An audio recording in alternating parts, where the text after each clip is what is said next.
Hi friends, ಎಲ್ಲರಿಗೂ ನಮಸ್ಕಾರ. ಬನ್ನಿ ಫ್ರೆಂಡ್ಸ್, ಶಾರದೆ ಸೀರಿಯಲ್ನ ಇವತ್ತಿನ ಸಂಚಿಕೆಯಲ್ಲಿ ಏನಾಗ್ತಿದೆ ಅಂತ ನೋಡ್ಕೊಬರೋಣ. ಅದಕ್ಕೂ ಮುಂಚೆ ಯಾರೆಲ್ಲ ನನ್ನ ವಿಡಿಯೋ ನೋಡ್ತಾ ಇದ್ದಾರೆ ಫ್ರೆಂಡ್ಸ್, ಅವರೆಲ್ಲ ಪ್ಲೀಸ್ ಪುಟ್ಟದೊಂದು ಲೈಕ್ ಮಾಡಿ, ಹಾಗೆ ಫಾಲೋ ಮಾಡೋದನ್ನ ಮರಿಬೇಡಿ. ಬನ್ನಿ ಸ್ಟಾರ್ಟ್ ಮಾಡೋಣ. ಮೊದಲಿಗೆ ಫ್ರೆಂಡ್ಸ್, ಇಲ್ಲಿ ರೋಹನ್ ತಂದೆ ತಾಯಿ ಶಿವನಾರಾಯಣ ಹತ್ರ ಹಾಗೆ ದಶರಥ ಹತ್ರ ಮದುವೆ ವಿಚಾರ ಮಾತಾಡಕ್ಕೆ ಬರ್ತಿರ್ಬೇಕಾದ್ರೆ ರೋಹನ್ ತಾಯಿ ಹೇಳ್ತಾ ಇರ್ತಾರೆ, ಇಷ್ಟು ಅರ್ಜೆಂಟಾಗಿ ನಾವು ಮಾತಾಡೋದು ತಪ್ಪಂತ ಅನ್ಸುತ್ತೆ ರೀ ಅಂತ ಅಂದಾಗ, ಏನಾಗಲ್ಲ ಬಾ, ಕೇಳೋದ್ರಲ್ಲಿ ತಪ್ಪೇನಿದೆ, ನಮ್ಮ ಮಗ ನಿಮಗೆ ಇಷ್ಟ ಅಂತ ಕೇಳೋಣ, ಹ್ಞೂ ಅಂತಂದರೆ ನಾವು ಮುಂದೆ ಮಾತುಕತೆನ ಆಡೋಣ, ಇಲ್ಲ ಅಂತಂದರೆ ಬೇಡ ಅಂತ ಅಂದ್ಬಿಟ್ಟು ಎಲ್ಲರೂ ಸಹ ಬರ್ತಾರೆ. ಬಂದ್ಬಿಟ್ಟು ಶಿವನಾರಾಯಣ ಹತ್ರ ಬಂದ್ಬಿಟ್ಟು, ಸರ್ ಪಾರ್ಟಿ ಹೇಗಿದೆ, ತುಂಬ ಚೆನ್ನಾಗಿ ಎಂಜಾಯ್ ಮಾಡಿದ್ರ ಅಂತ ಅನ್ಬೇಕಾದ್ರೆ, ತುಂಬ ಅಂದರೆ ತುಂಬ ಚೆನ್ನಾಗಿದೆ, ನಮಗಂತೂ ಸಿಕ್ಕಾಪಟ್ಟೆ ಇಷ್ಟ ಆಯಿತು ಅಂತ ದಶರಥ ಹೇಳ್ತಾ ಇರಬೇಕಾದ್ರೆ, ಅದೇ ಸಮಯ ಅನಸೂಯ ಜ್ಯೂಸ್ ಕೊಟ್ಟು ಎಲ್ಲರಿಗೂ ಬರ್ತಾ ಇರಬೇಕಾದ್ರೆ ಬೇಕು ಬೇಕು ಅಂತ ಕಾಲು ಕೊಟ್ಟು ಅವಳನ್ನ ಸಡನ್ ಆಗಿ ಬೀಳಿಸಿದ ತಕ್ಷಣ ಅಮ್ಮ ಅಂತ ಜೋರಾಗಿ ಕಿರ್ಚಿ ಅನಸೂಯ ಕೆಳಗಡೆ ಬಿದ್ದುಬಿಡ್ತಾಳೆ. ಏನಾಯಿತು ಏನಾಯಿತು ಅಂತ ದಶರಥ ಸುಮಿತ್ರ ಎಲ್ಲರೂ ನೋಡ್ತಾ ಇರಬೇಕಾದ್ರೆ, ಅಯ್ಯೋ ಇವಳಿಗೆ ಸಿಕ್ಕಾಬಟ್ಟೆ ಜ್ವರ ಇದೆ, ಅಲ್ಲ ಅನಸೂಯ ನಿನಗೇನು ಗೊತ್ತಾಗಲ್ವಾ, ಜ್ವರ ಇದ್ರೂ ಸಹ ಕೆಲಸ ಮಾಡೋಕ್ಕೆ ಬಂದಿದೆಯಲ್ಲ ಅಂತ ಹೇಳ್ತಿರ್ಬೇಕಾದ್ರೆ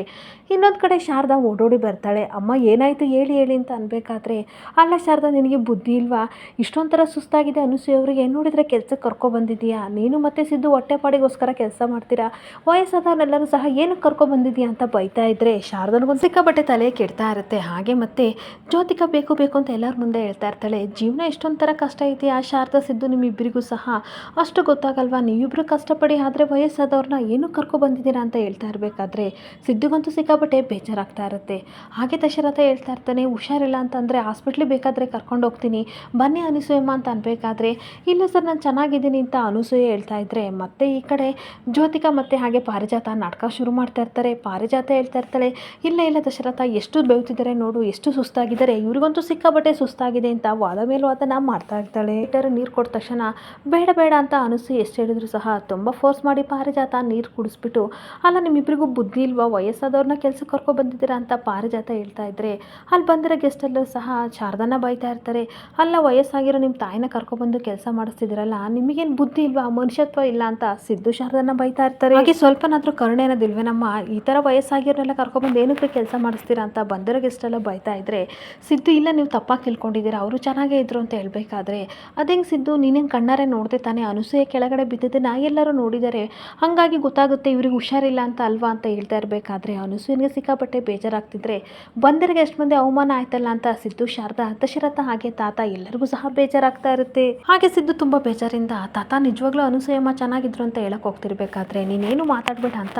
ಕೈ ಹಾಗೆ ಕಣ್ಸನ್ನೆ ಮಾಡಿಕೊಂಡು ತಾತ ಸಿಕ್ಕಾಪಟ್ಟೆ ಕೋಪ ಮಾಡಿಕೊಂಡು ಹೊರಟೋಗ್ತಾ ಇದ್ರೆ, ಇನ್ನೊಂದು ಸ್ವಲ್ಪ ನೀರು ಕುಡೀರಿ ಅಂತ ಅನಸೂಯನ್ನ ಈ ಕಡೆ ಪಾರಿಜಾತ ಫೋರ್ಸ್ ಮಾಡ್ತಾ ಇರ್ತಾಳೆ. ಆಗ ದಶರಥ ಸಿಕ್ಕಾಪಟ್ಟೆ ಕೋಪ ಮಾಡಿಕೊಂಡು,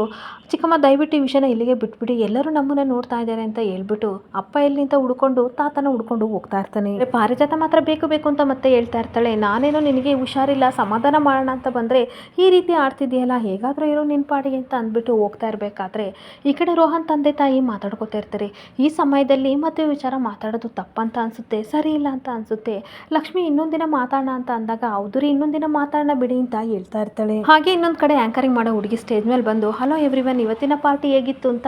ರೋಹನ್ನ ನಿಲ್ಸ್ಕೊಂಡು ಕೇಳ್ತಿರ್ಬೇಕಾದ್ರೆ ಎಲ್ಲರೂ ಸಹ ಪಾರ್ಟಿ ಸಿಕ್ಕಾಬಟ್ಟೆ ಚೆನ್ನಾಯಿತು, ಜೊತೆಗೆ ಊಟ ಅಂತೂ ಸಿಕ್ಕಾಬಟ್ಟೆ ಚೆನ್ನಾಯಿತು ಅಂತ ಹೇಳ್ತಿರ್ಬೇಕಾದ್ರೆ ಒಬ್ಬರು ಹೇಳ್ತಾರೆ, ನನಗೆ ಸ್ವೀಟ್ ಸಿಕ್ಕಾಬಟ್ಟೆ ಇಷ್ಟ ಆಯಿತು ಅಂತಂದರೆ, ಇನ್ನೊಬ್ಬರು ಊಟ ಅಂತೂ ಟೋಟಲಿ ಇಷ್ಟ ಆಯಿತು, ಹಾಗೆ ನಮ್ಮನೆ ಫಂಕ್ಷನ್ಗೂ ಸಹ ಇವರನ್ನೇ ನಾವು ಕ್ಯಾಟರಿಂಗರ್ನ ಕರೆಸ್ಬೇಕು ಅಂತ ಅಂದ್ಕೊಂಡಿದ್ದೀವಿ ಅಂತ ಹೇಳ್ತಾ ಇದ್ರೆ ಸಿದ್ದು ಶಾರದನಿಗೆ ಸಿಕ್ಕಾಬಟ್ಟೆ ಖುಷಿ ಆಗ್ತಿರುತ್ತೆ. ಹಾಗೆ ಇವತ್ತಿನ ಪಾರ್ಟಿಗೆ ಅಡುಗೆ ಮಾಡೋಕ್ಕೆ ಬಂದಿರೋರು ನಮ್ಮ ಸಿದ್ಧಾರ್ಥ ಹಾಗೆ ಶಾರದಾ ದಂಪತಿಗಳು ಅಂತ ಸ್ಟೇಜ್ ಮೇಲೆ ಅನೌನ್ಸ್ ಮಾಡ್ತಾ ಇರ್ತಾರೆ. ಮತ್ತೆ ಹ್ಯಾಂಕರಿಂಗ್ ಮಾಡೋ ಹುಡುಗಿ ಹೇಳ್ತಾ ಇರ್ತಾರೆ, ಇವ್ರಿಗೋಸ್ಕರ ಒಂದು ಚಿಕ್ಕ ಸನ್ಮಾನನ ನಮ್ಮ ರೋಹನ್ ಸರ್ ಇಟ್ಕೊಂಡಿದ್ದಾರೆ ಸ್ಟೇಜ್ ಮೇಲೆ, ದಂಪತಿಗಳಿಬ್ಬರು ಬರಬೇಕು ಅಂತ ಅಂದಾಗ ದಶರಥ ಸುಮಿತ್ರನಿಗೆ ಸಿಕ್ಕಾಬಟ್ಟೆ ಖುಷಿ ಆಗ್ತಿದ್ರೆ ಪಾರಿಜಾತ ಜ್ಯೋತಿಕನಿಗೆ ಸಿಕ್ಕಾಬಟ್ಟೆ ಕೋಪ ಬರ್ತಾ ಇರುತ್ತೆ. ಇಬ್ಬರು ಸಹ ದಂಪತಿಗಳು ಸ್ಟೇಜ್ ಮೇಲೆ ಬಂದಿರಬೇಕಾದ್ರೆ ಇಬ್ಬರಿಗೂ ಹಾರ ಹಾಕಿ ಸನ್ಮಾನ ಮಾಡಿಬಿಟ್ಟು, ನೋಡಿ ನಿಮ್ಮ ಕ್ಯಾಟರಿಂಗ್ ಬಗ್ಗೆ ಎಲ್ಲರೂ ಹೊಗಳುತ್ತಾ ಇದ್ದಾರೆ, ನಿಮ್ಮ ಅಡ್ರೆಸ್ ಹಾಗೆ ನಿಮ್ಮ ಕೈ ರುಚಿ ಬಗ್ಗೆ ಹೇಳಿದರೆ ಎಷ್ಟು ಯೂಸ್ ಆಗುತ್ತೆ ಎಲ್ಲರಿಗೂ ಅಂತ ಹೇಳ್ತಾ ಇರ್ತಾರೆ. ಹಾಗೆ ಇನ್ನೊಂದು ಕಡೆ ಸಿದ್ದು ಸ್ಟೇಜ್ ಮೇಲೆ ಮಾತಾಡೋಕ್ಕೆ ಅಂತ ಹೋಗ್ತಾ ಇರಬೇಕಾದ್ರೆ ಅಷ್ಟೊತ್ತಿಗೆ ಹೇಗಾದರೂ ಮಾಡಿ ಇದನ್ನು ಸ್ಟಾಪ್ ಮಾಡಬೇಕು ಅಂತ ಜ್ಯೋತಿಕಾ ಸ್ಟೇಜ್ ಮೇಲೆ ಬರ್ತಾಳೆ. ಬಂದ್ಬಿಟ್ಟು ಹೇಳ್ತಾ ಇರ್ತಾಳೆ, ಹಲೋ ಎವ್ರಿಯನ್, ನಿಮಗೆಲ್ಲ ಫುಡ್ಡು ಇಷ್ಟ ಆಯಿತು ಅಂತ ನಾನು ಅಂದ್ಕೊಂಡಿದ್ದೀನಿ, ಊಟ ತುಂಬ ಚೆನ್ನಾಗಿತ್ತು ಅಂತ ಹೇಳ್ತಾ ಇದ್ರಲ್ಲ, ಆದರೆ ನಿಮಗೊಂದು ವಿಷಯ ಗೊತ್ತಾ, ಅಮ್ಮಮ್ಮ ತಿಂಡಿ ಬಂಡಿ ಅಂತ ಫುಡ್ ಟ್ರಕ್ ಒಂದು ಫೇಮಸ್ ಆಗಿತ್ತು, ಅದು ಇವ್ರದೇ, ಆದರೆ ಯಾರು ಕೆಟ್ಟ ಕಣ್ಣು ಬಿತ್ತೋ ಗೊತ್ತಿಲ್ಲ, ಈ ನಡುವೆ ಅದು ಸುಟ್ಟು ಭಸ್ಮ ಆಗೋಯ್ತು, ಪಾಪ ಕೈಲಿ ಫುಡ್ ಟ್ರಕ್ ಇಲ್ಲ, ಕೆಲಸನೂ ಇಲ್ಲ, ಅದಕ್ಕೋಸ್ಕರ ಈ ರೀತಿ ಬಂದು ಅಡುಗೆ ಮಾಡಿ ಎಲ್ಲರಿಗೂ ಊಟ ಬಡಿಸಿದರೆ ಇವ್ರ ಜೀವನ ತುಂಬ ಕಷ್ಟ ಅಂತ ಹೇಳ್ತಾ ಇರಬೇಕಾದ್ರೆ ಸಿದ್ದು ಶಾರದನಿಗೆ ಸಿಕ್ಕಾಪಟ್ಟೆ ಕೋಪ ಬರ್ತಾ ಇರುತ್ತೆ. ಮತ್ತೆ ಜೊತೆಗೆ ಹೇಳ್ತಾ ಇರ್ತಾಳೆ, ಸೊ ಅದಕ್ಕೆ ನಾನೊಂದು ಡಿಸೈಡ್ ಮಾಡಿದ್ದೀನಿ, ನಮ್ಮ ಕೈಲಿ ಎಷ್ಟಾಗುತ್ತೋ ಅಷ್ಟು ದುಡ್ಡನ್ನು ಕೊಟ್ಟು ಇವ್ರಿಗೊಂದು ಫುಡ್ ಟ್ರ್ಯಾಕ್ನ ಕೊಡಿಸ್ಬೇಕು ಅಂತ ಅಂದ್ಕೊಂಡಿದ್ದೀನಿ ಅಂತ ಅಂದಾಗ ದಶರಥ ಸುಮಿತ್ರನಿಗೆ ಸಿಕ್ಕಾಪಟ್ಟೆ ಬೇಜಾರಾಗ್ತಾ ಇರುತ್ತೆ. ನಾವು ಸ್ವಲ್ಪ ಸಹಾಯ ಮಾಡಿದರೆ ಇವ್ರ ಜೀವನ ಚೆನ್ನಾಗಿರುತ್ತೆ, ಇಲ್ಲ ಅಂತಂದರೆ ಜೀವನ ಪೂರ್ತಿ ಅಲ್ಲಿ ಹೋಗಿ ಅಡುಗೆ ಮಾಡ್ಕೊಂಡು ಇದೇ ರೀತಿ ಸೇವೆ ಮಾಡಬೇಕಾಗುತ್ತೆ, ಏನಂತೀರಾ ಅಂತ ಅಂದಾಗ ಸಿದ್ದು ಶಾರದನಿಗೆ ಸಿಕ್ಕಾಪಟ್ಟೆ ಕೋಪ ಬರ್ತಾ ಇರುತ್ತೆ. ಹಾಗೇನೊಂದು ಕಡೆ ದಶರಥ ಹೇಳ್ತಾ ಇರ್ತಾನೆ, ಸುಮಿತ್ರಾ ನಿಜವಾಗ್ಲೂ ಜೋ ಎಲ್ಪ್ ಮಾಡೋಕೆ ಹೋಗಿದ್ದಾಳೆ ಅಥವಾ ಶಾರದಾ ಸಿದ್ದುಗೆ ಅವಮಾನ ಮಾಡೋಕೆ ಹೋಗಿದ್ದಾಳೆ ಅಂತ ಅಂದಾಗ ನನಗೂ ಗೊತ್ತಾಗ್ತಿಲ್ಲ ರೀ ಅಂತ ಹೇಳ್ತಾ ಇದ್ರೆ ಅಷ್ಟೊತ್ತಿಗೆ ಒಂದು ದೊಡ್ಡ ಡಬ್ಬನ ತಗೊಂಡು ಪಾರಿಜಾತ ಸ್ಟೇಜ್ ಮೇಲೆ ಬರ್ತಾಳೆ. ಜೋ ನಿನ್ನ ಮನಸ್ಸು ಎಷ್ಟು ತುಂಬ ಒಳ್ಳೆಯದು, ನಿನಗೆ ಅನ್ಯಾಯ ಮಾಡಿದವ್ರು ಸಹ ತುಂಬ ಚೆನ್ನಾಗಿರ್ಬೇಕು ಅಂತ ಬಯಸ್ತಿದ್ಯಾ, ಮನಸ್ಸು ತುಂಬ ದೊಡ್ಡದು, ನಿನ್ನ ಹೆಸರು ಹೇಳ್ಕೊಂಡು ಇವರು ಜೀವನ ಪೂರ್ತಿ ಬದುಕಲಿ, ತಗೋ ನೀನೇ ಎಲ್ಲರ ಹತ್ರ ದುಡ್ಡು ಕಲೆಕ್ಟ್ ಮಾಡಿ ತಂದೆ ಇವರಿಗೆ ಕೊಡು ಅಂತ ಹೇಳ್ತಾ ಇದ್ರೆ ಶಾರದಾ ಸಿದ್ದುಗೆ ಸಿಕ್ಕಾಪಟ್ಟೆ ಕೋಪ ಬರ್ತಾ ಇರುತ್ತೆ. ಹಾಗೆ ನನ್ನ ಕಡೆ ದಶರಥ ತುಂಬ ಕೋಪ ಮಾಡಿಕೊಂಡು, ಜೋ ಏನು ಕೆಲಸ ಮಾಡ್ತಿದ್ಯಾ ಅಂತ ಅಂದಾಗ, ಅಲ್ಲ ದಶರಥ ಅವಳು ಒಳ್ಳೆ ಕೆಲಸನ ಮಾಡ್ತಾ ಇದ್ದಾಳೆ, ಶಾರದಾ ಮೇಲೆ ಅವಳಿಗೆ ಕೋಪ ಇರ್ಬೋದಾದರೆ ಸಿದ್ದು ಮೇಲೆ ಕಾಳಜಿ ಇದೆ, ಬಿಡು ಒಳ್ಳೆ ಕೆಲಸ ಮಾಡ್ತಾ ಇದ್ದಾಳೆ ತಾನೇ, ಮಾಡಲಿ, ನೀವಿಬ್ಬರು ಏನಕ್ಕೆ ಅಡ್ಡ ಬರ್ತಿದ್ದೀರಾ ಅಂತ ಅಂದಾಗ, ಹೌದು ಎಲ್ಲರೂ ಸಹ ನಿಮ್ಮ ಕೈಲಿ ಎಷ್ಟಾಗುತ್ತೋ ಅಷ್ಟು ದಾನನ ಮಾಡಿ ಚಾರಿಟಿಗೆ ನೀವು ಸಹಾಯ ಮಾಡ್ತಿದ್ದೀನಿ ಅಂತ ಅಂದ್ಕೊಂಡು ಪ್ಲೀಸ್ ಎಲ್ಲರೂ ಸಹ ಎಲ್ಪ್ ಮಾಡಿ, ಇವ್ರಿಗೆ ತುಂಬ ಒಳ್ಳೇದಾಗುತ್ತೆ, 1 ರೂಪಾಯಿ ತುಂಬಾ ಇಂಪಾರ್ಟೆಂಟ್ ಅಂತ ಹೇಳ್ತಾ ಇದ್ರೆ ಶಾರದನಿಗೆ ಸಿಕ್ಕಾಪಟ್ಟೆ ಕೋಪ ಬರ್ತಾ ಇರುತ್ತೆ. ಅಲ್ಲ ಸರ್, ನಮಗೆ ದುಡ್ಡಿನ ಅವಶ್ಯಕತೆ ಇದೆ, ಅದು ನಮಗೂ ಗೊತ್ತು, ಆದರೆ ಈ ರೀತಿ ದುಡ್ಡು ತಗೊಳ್ಳೋದು ತುಂಬ ಅನ್ಯಾಯ, ಆಗಿ ತುಂಬ ಮೋಸ ಅಲ್ವಾ ಸರ್ ಅಂತ ಹೇಳ್ತಾ ಇರಬೇಕಾದ್ರೆ ಸಿದ್ದುಗಂತೂ ಸಿಕ್ಕಾಪಟ್ಟೆ ಕೋಪ ಬರ್ತಾ ಇರುತ್ತೆ. ಹಾಗೆ ಇನ್ನೊಂದು ಕಡೆ ರೋಹನ್ ಹೇಳ್ತಾ ಇರ್ತಾನೆ, ಜ್ಯೋತಿಕಾ ಅವರು ಎಷ್ಟು ಒಳ್ಳೆ ಕೆಲಸ ಮಾಡ್ತಾ ಇದ್ದೀರಾ, ಈ ಒಳ್ಳೆ ಕೆಲಸಕ್ಕೆ ನನ್ನ ಕೈಯಿಂದಲೇ ಫಸ್ಟ್ ದುಡ್ಡು ಹಾಕ್ತೀನಿ ಅಂತ ಅವನು ಸಹ ಸಿಕ್ಕಾಪಟ್ಟೆ ದುಡ್ಡು ಹಾಕ್ತಿರ್ಬೇಕಾದ್ರೆ ಜ್ಯೋತಿಕಾ ಎಲ್ಲರ ಹತ್ರನೂ ಹೋಗಿ ಚಂದ ಎತ್ತ ರೀತಿ ಎಲ್ಲರ ಹತ್ರನೂ ದುಡ್ಡು ಇಸ್ಕೊ ಬಂದ್ಬಿಟ್ಟು ಸಿದ್ದು ಹತ್ರ ಬರ್ತಾಳೆ. ಬಂದ್ಬಿಟ್ಟು ಹೇಳ್ತಾ ಇರ್ತಾಳೆ, ಪಾಪ ನಿನಗೆ ಎಷ್ಟು ಕಷ್ಟ ಇದೆ, ಈ ದುಡ್ಡು ನಿನಗೆ ತುಂಬ ಹೆಲ್ಪ್ ಆಗಬಹುದು, ತಗೋ ಸಿದ್ದು, ಆದರೂ ಸಹ ವಯಸ್ಸಾದವ್ರನ್ನೆಲ್ಲ ಕರ್ಕೊ ಬರಬೇಡ, ಪಾಪ ಏನು ಮಾಡೋಕ್ಕಾಗುತ್ತೆ, ಮನೇಲಿ ತುಂಬ ಬಡಿಸ್ತಾನ, ಒಬ್ಬರು ದುಡಿದ್ಬಿಟ್ಟು ಎಲ್ಲರೂ ತಿನ್ನಕ್ಕಾಗಲ್ಲ, ಅದಕ್ಕೆ 3 ಜನ ಬಂದಿದ್ದೀರಾ ಅಲ್ವಾ ಸಿದ್ದು ಅಂತ ಹೇಳ್ತಾ ಇದ್ರೆ ಅವನಿಗಂತೂ ಸಿಕ್ಕಾಪಟ್ಟೆ ಕೋಪ ಬರ್ತಾ ಇರುತ್ತೆ. ಹಾಗೆ ಇನ್ನೊಂದು ಕಡೆ ತಾತ ತುಂಬ ಕೋಪ ಮಾಡ್ಕೊಂಡು, ನಿನ್ಸು ಜ್ಯೋತಿಕಾ, ಏನು ಕೆಲಸ ಮಾಡ್ತಾ ಇದೆಯಾ, ಅವ್ರೇನಾದರೂ ಕಷ್ಟ ಇದೆ ನನಗೆ ಸಹಾಯ ಮಾಡಿ ಅಂತ ನಿನ್ನ ಹತ್ರ ಏನಾದರೂ ಬಂದು ಕೇಳ್ಕೊಂಡ್ರ, ಯಾಕೆ ಈ ರೀತಿ ಮಾಡ್ತಿದ್ಯಾ ಅಂತ ಅಂದಾಗ ಅವಳಿಗೆ ಒಂದು ಕ್ಷಣ ಶಾಕ್ ಆಗ್ತಾ ಇರುತ್ತೆ. ಹಾಗೆ ಮತ್ತೆ ಹೇಳ್ತಾ ಇರ್ತಾಳೆ, ತಾತ ನಾನೇನು ತಪ್ಪು ಕೆಲಸ ಮಾಡ್ತಿದ್ದೀನಿ, ಅವರಿಬ್ಬರು ತುಂಬ ಕಷ್ಟದಲ್ಲಿದ್ದಾರೆ, ಅದನ್ನು ನನ್ನ ಕೈಲೇ ನೋಡೋಕ್ಕಾಗ್ತಿಲ್ಲ, ಹಾಗೆ ಅವರಿಬ್ಬರು ತುಂಬ ಸ್ವಾಭಿಮಾನಿಗಳು, ಸೊ ಹಾಗಾಗಿ ನಾನು ಇಂಥ ಕೆಲಸನ ಮಾಡ್ತಾ ಇದ್ದೀನಿ, ಇದರಲ್ಲಿ ತಪ್ಪೇನಿದೆ ಅಂತ ಹೇಳ್ತಾ ಇರ್ತಾಳೆ. ಹಾಗೆ ಮತ್ತೆ ತಾತ ಸಿಕ್ಕಾಪಟ್ಟೆ ಕೋಪ ಮಾಡ್ಕೊಂಡು, ಅಷ್ಟಕ್ಕೂ ಅವ್ರಿಗೆ ಏನಾದರೂ ದುಡ್ಡು ಕೊಡಬೇಕು ಅಂತ ಅನಿಸಿದ್ರೆ ನಿಂದೆ ಕೊಡ್ಬೋದಿತ್ತಲ್ಲ ಅಂತ ಅಂದಾಗ ಪಾರಿಜಾತ ಹೇಳ್ತಾ ಇರ್ತಾಳೆ, ಜೋ ಕೊಟ್ರೆ ಎಲ್ಲಿ ಅವನು ತಗೋತಾನೆ, ಅವನ ಸ್ವಾಭಿಮಾನ ಅಡ್ಡ ಬರುತ್ತಲ್ವಾ, ಖಂಡಿತ ಅವನು ತಗೊಳ್ಳಲ್ಲ, ಅದಕ್ಕೋಸ್ಕರ ಇಂಥ ಕೆಲಸ ಮಾಡ್ತಾ ಇದ್ದಾಳೆ. ಸಿದ್ದುಗೆ ಜ್ಯೋತಿಕನ್ ಕಂಡ್ರೆ ಇಷ್ಟ ಇಲ್ದಲ್ಲೇ ಇರ್ಬೋದು, ಆದರೆ ಜ್ಯೋತಿಕನಿಗೆ ಸಿದ್ದು ಕಂಡ್ರೆ ತುಂಬ ಕೇರ್ ಇದೆ ಅಂತ ಹೇಳ್ತಾ ಇರಬೇಕಾದ್ರೆ ಸುಮಿತ್ರನು ಕೋಪ ಮಾಡ್ಕೊಂಡು, ಈ ರೀತಿ ಮಾಡ್ತಾ ಇರೋದು ನನಗೆ ಸರಿ ಇಲ್ಲ ಅಂತ ಅನಿಸ್ತಿದೆ ಜೋ, ಅವ್ರ ಸ್ವಾಭಿಮಾನಕ್ಕೆ ತುಂಬ ಪೆಟ್ಟು ಬೀಳ್ತಿದೆ ಅಂತ ಬೈತಾ ಇರ್ತಾಳೆ. ಮತ್ತೆ ಜ್ಯೋತಿಕಾ ಹೇಳ್ತಾ ಇರ್ತಾಳೆ, ಅಲ್ಲಮ್ಮಮ್ಮ, ಸಿದ್ದು ಶಾರದನೆ ದುಡ್ಡು ಬೇಡ ಅಂತ ಒಂದು ಮಾತು ಹೇಳ್ತಿಲ್ಲ, ನೀವೇನಕ್ಕೆ ಈ ರೀತಿ ಕೋಪ ಮಾಡ್ಕೊಂಡಿದ್ದೀರಾ, ನೋಡು ಸಿದ್ದು, ಅವ್ರ ಮಾತಿಗೆಲ್ಲ ತಲೆ ಕೆಡಿಸ್ಕೋಬೇಡ, ಈ ದುಡ್ಡನ್ನ ತಗೋ, ಒಂದು ದೊಡ್ಡ ಫುಡ್ ಟ್ರ್ಯಾಕ್ನ ತೊಗೊಳಕ್ಕೆ ನಿನ್ನ ಕೈಲಿ ಆಗದಲ್ಲೇ ಇರ್ಬೋದು, ಆದರೆ ಸಣ್ಣ ಪುಟ್ಟದೊಂದು ತಳ್ಳೊಗಡೆನಾದರೂ ತೊಗೊಂಡು ಜೀವನ ಮಾಡು ಸಿದ್ದು, ತಗೋ, ನಿನ್ನ ಸ್ವಾಭಿಮಾನಕ್ಕೆ ಅಡ್ಡ ಬರುತ್ತೆ ಅಂತ ನನಗೆ ಗೊತ್ತು, ಆದರೆ ಯಾವಾಗಲೂ ನೀನು ಚೆನ್ನಾಗಿರ್ಬೇಕು ಅಂತ ನಾನು ಬಯಸ್ತೀನ ಕಾಣೋ ಅಂತ ನಾಟಕ ಮಾಡ್ತಾ ಇರಬೇಕಾದ್ರೆ ಸಿದ್ದುಗಂತೂ ಸಿಕ್ಕಾಪಟ್ಟೆ ಕೋಪ ಬರ್ತಾ ಇರುತ್ತೆ. ಹಾಗೆ ಇನ್ನೊಂದು ಕಡೆ ಸಿದ್ದು ತುಂಬ ಕೋಪ ಮಾಡ್ಕೊಂಡು ಹೇಳ್ತಾ ಇರ್ತಾನೆ, ನೋಡು ಜ್ಯೋತಿಕಾ, ನಮಗೆ ದುಡ್ಡಿನ ಅವಶ್ಯಕತೆ ಇದೆ ನಿಜ, ಆದರೆ ಹಂಗಂತ ನಾವು ಈ ರೀತಿ ಎಲ್ಲ ಹತ್ರನೂ ಸಹ ದುಡ್ಡು ಕಲೆಕ್ಟ್ ಮಾಡ್ಕೊಂಡು ಜೀವನ ಮಾಡ್ಕೋಬೇಕು ಅಂತ ಅನ್ಕೊಂಡಿಲ್ಲ, ತುಂಬ ಕಷ್ಟಪಟ್ಟು ಜೀವನ ಕಟ್ಕೋಬೇಕು ಅಂತ ನಾವು ಅನ್ಕೊಂಡಿದ್ದೀವಿ ಅಂತ ಹೇಳ್ತಾ ಇರಬೇಕಾದ್ರೆ ಅಷ್ಟೊತ್ತಿಗೆ ರೋಹನ್ ತಂದೆ ಯೋಚನೆ ಮಾಡ್ತಾ ಇರ್ತಾರೆ, ಈ ವ್ಯಕ್ತಿನ ಎಲ್ಲೋ ನೋಡಿದ್ದೀನಿ ಆದರೆ ನೆನಪಾಗ್ತಿಲ್ಲ ಅಂತ ಅಂದಾಗ ಬಂದಿರೋ ಗೆಸ್ಟ್ಗಳು ಹೇಳ್ತಾ ಇರ್ತಾರೆ, ಅಯ್ಯೋ ಸರ್, ಇವ್ರು ಯಾರು ಅಂತ ಗೊತ್ತಿಲ್ವಾ, ಬೇರೆ ಯಾರು ಅಲ್ಲ,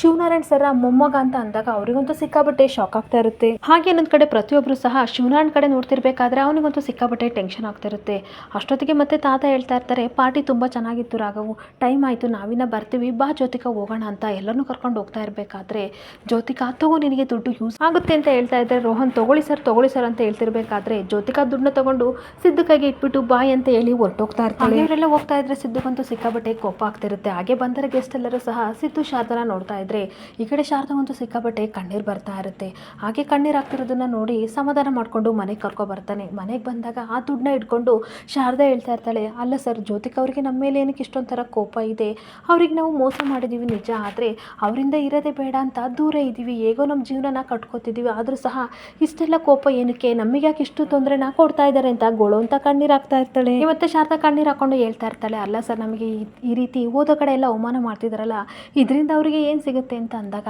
ಖಂಡಿತ ಅವಳು ನಮಗೆ ಅವಮಾನ ಅಂತ ಅಂದ್ಕೊಂಡಿದ್ದಾಳೆ, ಆದರೆ ಅವಳಿಗೆ ಗೊತ್ತಿಲ್ಲ ಈ ರೀತಿ ಭಿಕ್ಷೆ ಅಂದರೆ ಇದೊಂದು ಧ್ಯೇಯ, ಈ ಧ್ಯೇಯದಿಂದಲೇ ತಾನೇ ಪ್ರಕೃತಿ ವಿಕೋಪ, ಈ ಥರ ಭೂಕಂಪ ಎಲ್ಲ ಆದಾಗ ಎಷ್ಟೋ ಬಡ ಜನಗಳಿಗೆ ನಾವು ಇದೇ ರೀತಿ ಧನ ಸಹಾಯ ಮಾಡೋದು, ಹಾಗೆ ನಾವು ಸ್ಕೂಲ್ ಮಕ್ಕಳುಗಳಿಗೆಲ್ಲ ಇದೇ ರೀತಿ ಅಲ್ವಾ ಧನ ಸಹಾಯ ಮಾಡೋದು ಅಂತ ಶಾರದಾ ಶಾರದನ್ಗೆ ಅರ್ಥ ಮಾಡಿಸ್ತಾ ಇರ್ತಾನೆ. ಹಾಗೆ ಎಷ್ಟೋ ಟೆಂಪಲ್ಲು ಸ್ಕೂಲ್ಗಳಿಗೆಲ್ಲ ಇದೇ ರೀತಿ ತಾನೇ ನಾವು ದುಡ್ಡನ್ನೇ ಎತ್ತಿ ದಾನ ಮಾಡೋದು, ಆ ರೀತಿ ಅನ್ಕೊಳ್ಳಿ, ನೀವು ತಲೆ ಕೆಡಿಸ್ಕೋಬೇಡಿ ಅಂತ ಅಂದಾಗ, ನಮಗೆ ದುಡ್ಡಿನ ಅವಶ್ಯಕತೆ ಇದೆ ಸರ್, ಆದರೆ ಸ್ವಾಭಿಮಾನ ಬಿಟ್ಟು ಈ ರೀತಿ ಎಲ್ಲ ಮಾಡೋಕ್ಕಾಗಲ್ವಲ್ಲ ಅಂತ ಅಂದಾಗ, ನೀವು ತಲೆ ಕೆಡಿಸ್ಕೋಬೇಡಿ, ಅವಳು ಎಷ್ಟು ಬೇಕಾದರೂ ಅವಮಾನ ಮಾಡಲಿ, ಆದರೆ ಒಂದಲ್ಲ ಒಂದು ದಿನ ಅವಳಿಗೆ ಸರಿಯಾಗಿ ಕೊಡ್ತೀನಿ ಅಂತ ಸಿದ್ದು ಹೇಳ್ತಾ ಇರ್ತಾನೆ. ಹಾಗೇನೊಂದು ಕಡೆ ಶಾರದನು ಸಹ ಹೇಳ್ತಾ ಇರ್ತಾಳೆ, ಹೌದು ಸರ್, ಈ ಅವಮಾನಗಳೆಲ್ಲ ಒಂದಲ್ಲ ಒಂದು ದಿನ ಸನ್ಮಾನಗಳಾಗ್ತವೆ, ಅಲ್ಲಿವರೆಗೂ ತಾಳ್ಮೆಯಿಂದ ಇರಬೇಕು ಸರ್ ಅಂತ ಅಂದಾಗ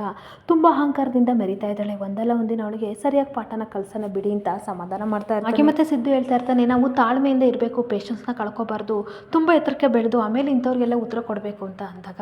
ತುಂಬ ಯೋಚನೆ ಮಾಡಿ ಶಾರದಾ ಸಿದ್ದು ಕೈನ ಹಿಡ್ಕೊಂಡು, ನೀವು ಮಾತ್ರ ಯಾವುದೇ ಕಾರಣಕ್ಕೂ ಸೋಲ್ಬಾರ್ದು ಸರ್, ಅದು ನನಗೆ ಇಷ್ಟ ಇಲ್ಲ, ನನಗೆ ಅವಮಾನಗಳೆಲ್ಲ ಎಷ್ಟು ಬೇಕಾದರೂ ಆಗಲಿ ನಾನು ತಡ್ಕೋತೀನಿ, ಆದರೆ ಖಂಡಿತ ನೀವು ಈ ರೀತಿನ ಅನುಭವಿಸ್ಬಾರ್ದು, ನಿಮ್ಮ ಓದಿಗೆ ನಿಮ್ಮ ಬುದ್ಧಿಗೆ ತುಂಬ ದೊಡ್ಡ ಸ್ಥಾನನ ಇದೆ ಸರ್, ತುಂಬ ಒಳ್ಳೆಯ ಕೆಲಸನ ಸಿಗುತ್ತೆ, ಅವಾಗ ಯಾರು ಇಂಥವ್ರು ಮಾತಾಡಲ್ಲ ಸರ್ ಅಂತ ಹೇಳ್ತಾ ಇರಬೇಕಾದ್ರೆ, ಇದು ಕೆಲಸದ ವಿಷಯ ಅಲ್ಲ, ಬೇಕು ಅಂತ ಅವಳು ನಮಗೆ ಅವಮಾನ ಮಾಡ್ತಿದ್ದಾಳೆ, ಆದರೆ ಒಂದಂತೂ ನಿಜ, ಇದೇ ಥರ ದುಡಿದು ನಾವು ಕಷ್ಟಪಟ್ಟು ದುಡಿದು ತುಂಬ ಎತ್ತರಕ್ಕೆ ನಾವು ಬೆಳೆಯೋಣ ಶಾರದವ್ರೆ, ನಿಮ್ಮ ಕೈಯಲ್ಲಿ ಖಂಡಿತ ಅಮೃತ ಇದೆ, ಈಗ ಫುಡ್ ಟ್ರ್ಯಾಕ್ ಇಲ್ದಿದ್ರೇನು ಕೈ ರುಚಿ ಎಲ್ಲರೂ ಟೇಸ್ಟ್ ಮಾಡಿದ್ದಾರೆ, ಸೊ ನಾವು ಹಾಗಾಗಿ ದೊಡ್ಡ ಬಿಸ್ನೆಸ್ನ ಸ್ಟಾರ್ಟ್ ಮಾಡೋಣ, ಖಂಡಿತ ಒಂದಲ್ಲ ಒಂದು ದಿನ ನಾವು ಗೆಲ್ತೀವಿ ಅಂತ ಸಿದ್ದು ಹೇಳ್ತಿರ್ಬೇಕಾದ್ರೆ, ನೋಡಿ ಇದ್ರ ಬಗ್ಗೆ ಎಷ್ಟು ಮಾತಾಡಿರೋ ತುಂಬ ಬೇಜಾರಾಗುತ್ತೆ, ನಾಳೆ ಹೊಸ ವರ್ಷ ಯುಗಾದಿ, ನಮಗೆ ಇದು ಮೊದಲನೇ ಹಬ್ಬ, ಜೀವನನ ನಾವು ಚೆನ್ನಾಗಿ ಸ್ಟಾರ್ಟ್ ಮಾಡೋಣ, ಖಂಡಿತ ಒಳ್ಳೆಯದಾಗುತ್ತೆ, ಇವಾಗ ಬಂದು ಮಲಗಿ ಅಂತ ಅನಸೂಯ ಹೇಳ್ತಿರ್ಬೇಕಾದ್ರೆ, ಇವರಿಬ್ಬರು ತುಂಬ ಖುಷಿಯಿಂದ ನಾವು ಮುಂದೆ ಗೆಲ್ಲೋಣ ಸರ್ ಅಂತ ಮಾತಾಡಿಕೊಂಡು ಇಬ್ಬರು ಒಬ್ರು ನೋಡ್ಕೊಂಡು ಹಾಗೆ ನಿಂತ್ಕೊಬಿಡ್ತಾರೆ. ಇಲ್ಲಿಗೆ ಸಂಚಿಕೆ ಎಂಟಾಗ್ತಿದೆ. ಈ ವಿಡಿಯೋ ಇಷ್ಟ ಆದರೆ ಪುಟ್ಟದೊಂದು ಲೈಕ್ ಮಾಡಿ, ಫಾಲೋ ಮಾಡಿ. Thank you.